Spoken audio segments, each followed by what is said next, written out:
Here's the 2019 Lincoln MKC Reserve. You may be very familiar with this from seeing it on the road. What we're going to compare today is the 2019 against the all-new 2020 Lincoln Corsair.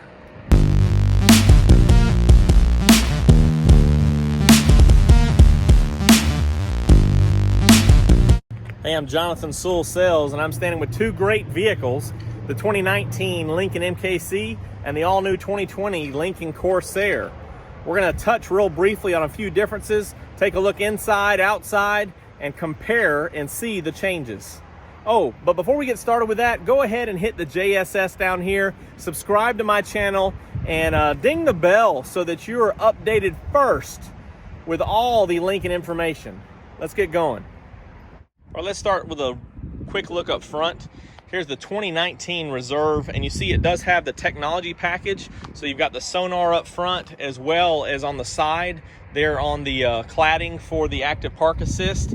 And you can see the grille difference there that we'll jump on is a little bit more round right here and a little bit more small.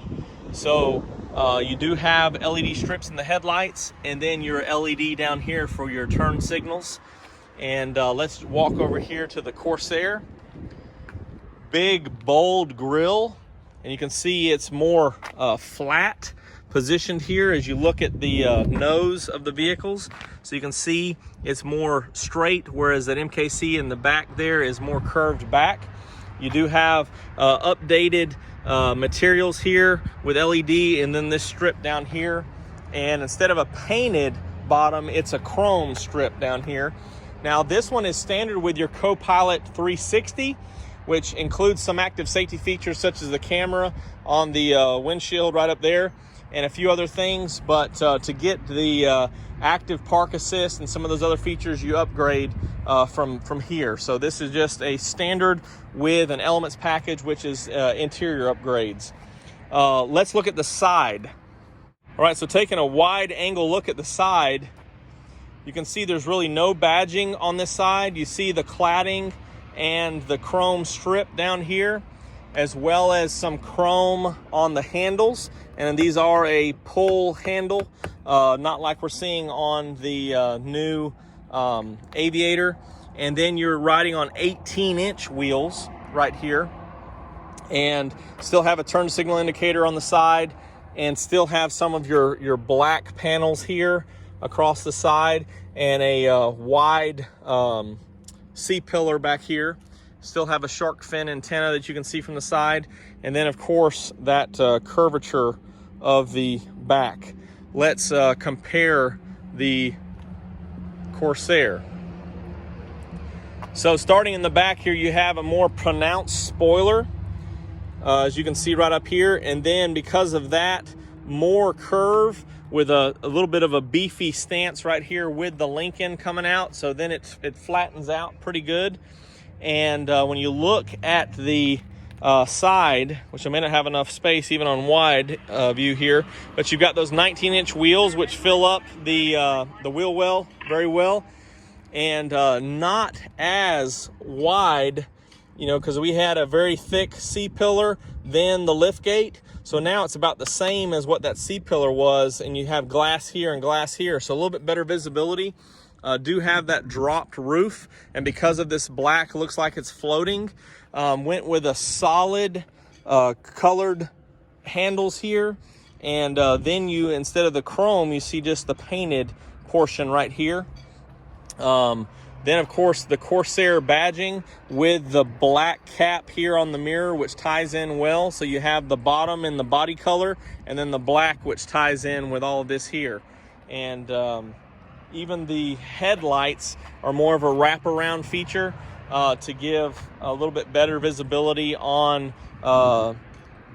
people seeing you with those LED running lights and things like that. So looking at the back, we see a dual exhaust, and of course the sonar across the bottom here, and your bold Lincoln right under that rear mirror there is kind of beveled out, showing Lincoln. And then you've got a chrome strip, and you notice that the backup camera is ever so slightly shifted from the center just over a little bit. And these both have foot activated lift gates, but I don't have the keys, so we're just going to open them up the traditional way. And one thing that you'll notice here is that everything's kind of shifting to where this opening is going to be under this L right here. But because of where the camera is, that tells you that the pressure pad is right here to open that up. So that's not too big of a deal, but to have that camera right in the center as the new one does, and we'll see in a minute, does give a little bit more of an accurate picture behind you. So looking at this opening here, of course the height is good. You've got your button here, which you can set also both to adjust. You've got a handle here, and of course room for plenty of storage in this area. You have the seats that will fold down and have from the front, so they don't have as many options as far as from the back side here. Still have your spare tire right underneath there, and this cargo net is a little bit in the way, and have a traditional tonneau cover right here that pulls and releases, and you can pull that out. Big subwoofer here, and then some extra accessory hooks and things like that for bags or what have you. And coming in here, you see a little bit of a raised latch here. Of course, these are raised to compensate, so you can still slide things over, but a little bit of materials here, and then right over this back side. So let's compare here to the Corsair. All right, so still have a dual exhaust, more fitted there in that molding beneath the cladding and the bumper to tie them in and kind of make it look all the same, not something hanging down lower. Because of the Corsair badging on the sides, you notice before the MKC, now there's no badging other than Lincoln. And then as I referred to, you're centered up directly in front or in the middle of with the backup camera to give a more accurate picture.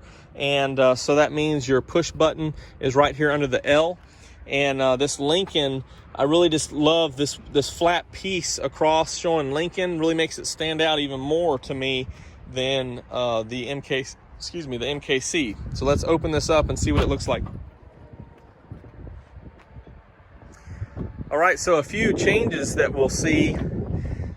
This is positioned a little bit different here, and is completely recessed, so you don't have any issue with that. This is still raised a little bit to compensate for this shift here in that angle, and a little bit less of a rear bumper here, so that's less to get damaged or scratched or scuffed as picking vehicles up. Do have this vent right here and tie downs. Of course, this is very similar to what we saw before. Of course, your spare tire compartment is going to be very similar. The biggest change I would say is your tonneau cover is more of a fixed, and you can of course remove this, but it's more fixed. And then you have, as already showing here, you can release the front seats with these power buttons right here, and then of course your little light here. So if you have something that's going to be higher than this cover, you can remove this, and it's just designed to sit right here on this tray. And so you have that versatility and for a little bit more cargo. Now let's jump for what we've all been waiting for, the changes on the inside. All right, as I walk up just to look at this door panel real quick, it is a two-tone design, and this is your cappuccino interior. So very soft touch materials on the side here. And I'm looking at the wide angle just to give you a full view here. So kind of for the most part, one color leather wrap steering wheel. You can see the traditional buttons here for the different toggles, and the OK buttons for different sides of the menu. And then your radio and phone controls, then your cruise control over here, and then this nice little accent piece.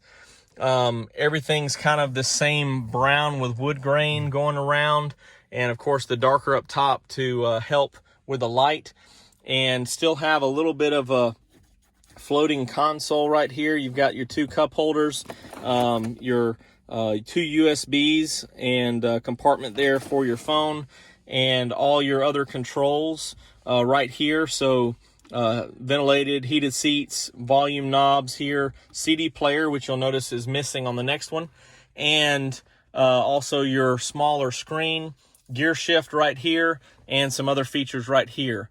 And so let's hop in the back and compare before we jump into the updated model.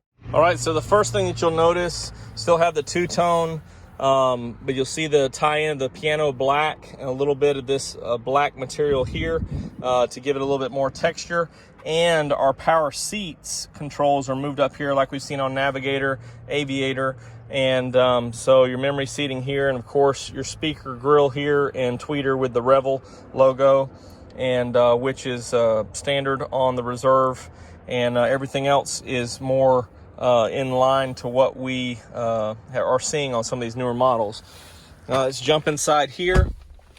I did spend a little bit more time covering the inside of this on another video that I will show up top here if you want to click over and watch that.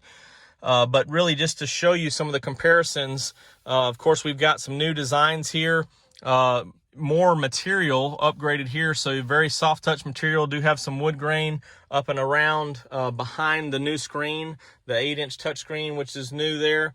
Moved the gear shifter to down here. All your controls are right here, and then this nice piano black look with Lincoln right down here is very nice. That armrest I didn't show you on the MKC, but it's actually about an inch and a half wider, which goes to the increased width of the vehicle. And then, of course, your electronic park and brake and drive mode is right here. And all of your camera button, sonar controls and things, instead of on that side, are moved down here to the center. And then very flowing here with your air vents, tied in real well to the design. And very nice up front here. Very elegant. Let's move this seat all the way back, and we'll hop in the back seat and see what it's like back there. All right, for comparison, I've got this front seat all the way back. So you can see the space there. You can see the seat design, how it's designed to cushion a little bit here on these back portions, and then same design on the seat. And let's see if I can slide in here. All right, so I'm still looking at the wide view with the seat all the way back. I'm 5'10", and my knees are right on the seat. Again, I could ride like this without any real problem. Not the most comfortable thing, but I could ride like this for a short while. And we'll fold this armrest down. You have the cup holders cut out here. So if you're not, if you are wanting to use the armrest and a cup holder, it's kind of a bad position there because you can't do both really. And of course you do have your own air vents up here with your heated seats in this model, and do have 2 USBs back here and a AC plug. So let's see what upgrades we're talking about in the Corsair. All right, so sitting in here, let me put this seat up real quick. Sitting in here, and you can see that I'm positioned the same way, and I've got about just shy of an inch on both of my knees here, and part of that is this new seat design, which of course allows for perfect position seating, but just more efficient with comfort and space. And of course this vehicle is about an inch longer in wheelbase, so you have a little more room back here, plenty of room up front and plenty of room in the back. And then of course with the Elements package, this one has your heated rear seats, vents, and pop this open here, and you have 2 USBs right there. No AC, but USB seems to power the world these days. And everything's a little bit more comfortable.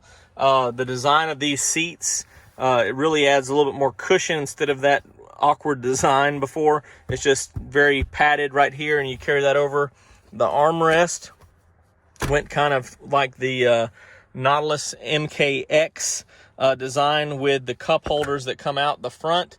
I like this because you can still use this as an armrest and have your favorite cup of joe or whatever soda back here, bottle of water, whatever you need. So it's very functional, and I like that. And of course, I could sit back here for a good while and be very comfortable, and the driver, if necessary, all the way back would be comfortable as well. So this has been a quick look at the comparisons going from the 2019 MKC to this all-new 2020 Lincoln Corsair. If you have any questions or comments, just drop them below, or call or text me at 334-718-0504. Really loving this wide view here on the iPhone 11 Pro. But give me a shout if I can answer any questions for you. And I can't wait to see you in a new Lincoln.